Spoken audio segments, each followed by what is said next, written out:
në fakt ka dalë në media.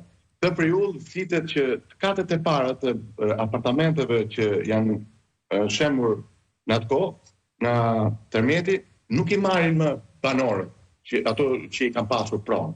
Sepse VKM-ja që ka bërë qeveria, nuk ja kthen më dyqanin e katit të parë. Dhe kjo, me të drejtë, banorët janë të shqetësuar të thonë, po mirë, kush do t'i marrë dyqanet tona? Se pallatet janë bërë në disa vende siç kanë qenë. Dhe dyqanet janë. Kush i merr dyqanet? Pra, edhe në këtë moment duan të pusin duart, jo vetëm që nuk ja ndërtojnë, po i marrin dhe pronat që kanë qenë të tyre. Por nuk mbaron me kaq. Ne kemi akoma si nuk mbaron me kaq, kur mbaron?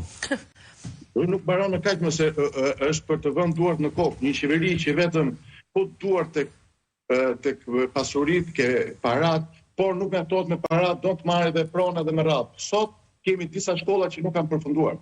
Gjimnazi kryesor i qytetit, që një nga gjimnazit, që është Gjergj Kastrioti, që a ishte ai gjimnazi që kishte drejtorin trafikant, që kishte përdor palestrën, apo ishte shkolla muzikës? Jo, është tjetër, është